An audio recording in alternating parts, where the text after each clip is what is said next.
In this video, I'm going to show you how to replace an ignition coil on a Ford Escape. It is located in the engine bay area.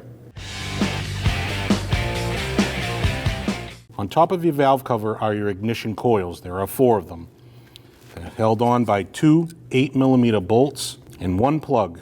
To remove your plug, slide the white tab up, then push the white tab down and pull. Remove your 2 8mm bolts.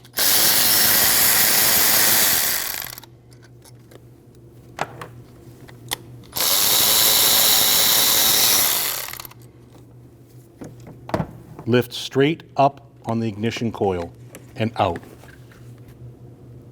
To install it back onto the vehicle, you want to put your spark plug boot down in your spark plug hole.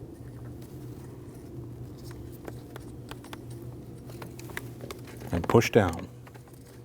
Once you push down, align your bolt holes for your bolts to be reinstalled.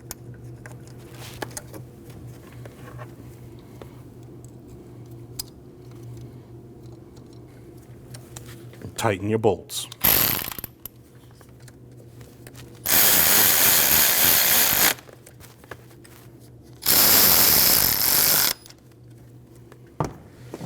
After you tighten your bolts, reinstall your plug. Once that's clipped in, push your white clip down. When only the best will do, demand TRQ. The only company that lets you view before you do. TRQ is committed to offering the highest quality aftermarket auto parts that are engineered for peace of mind. Thanks for using and viewing with TRQ.